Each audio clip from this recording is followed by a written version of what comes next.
sa market nila. Busog ako ng todo-todo din. Mura nga naman.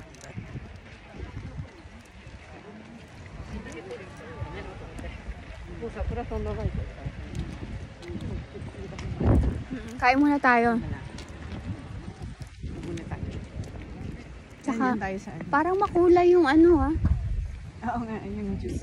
Juice. Sige. Kain Ito tayo. Dito tayo. Upo tayo dito. Mag-video tayo habang kumakain. Sige. Yeah.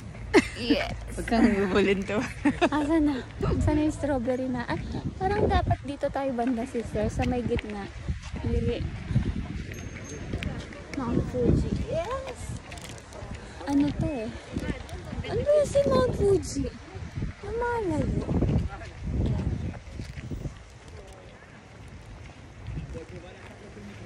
Ang sarap ng strawberry. Ma non devo parlare. Ano pala si Mount Fuji? Ganun. Ang ganda nun eh, no? Yung, parang ganito din yan. Oo nga eh. Yung presyo dun, kalahati lang dito. 500 lang no? Naglakbay pa kasi to eh. Pero in fairness nga matamis siya, tapos malambot.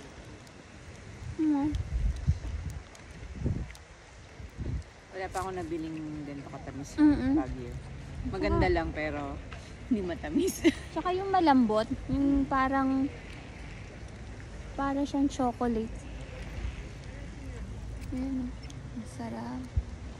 Yung doktor pala yun ni nanay, yung tumatawag. Kaso kasi... Ba't nung sinagot mo, hindi naman sinasalita? Ko alam. Sabi niya, baka ma-charge siya. Hindi ko alam kung ano.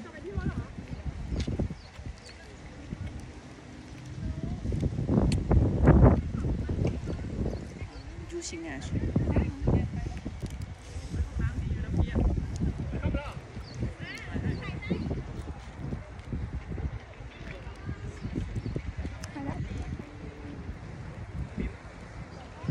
Organic naman yun.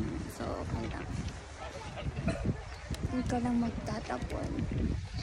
Parang, dati ba meron dito yan? Oo. Siguro. Parang wala eh. Tayo, diba? Ay, nilagyan na nila. Meron. Hindi lang natin napansin. Hindi tayo kumain. Kasi may boat rental eh. Rental boat.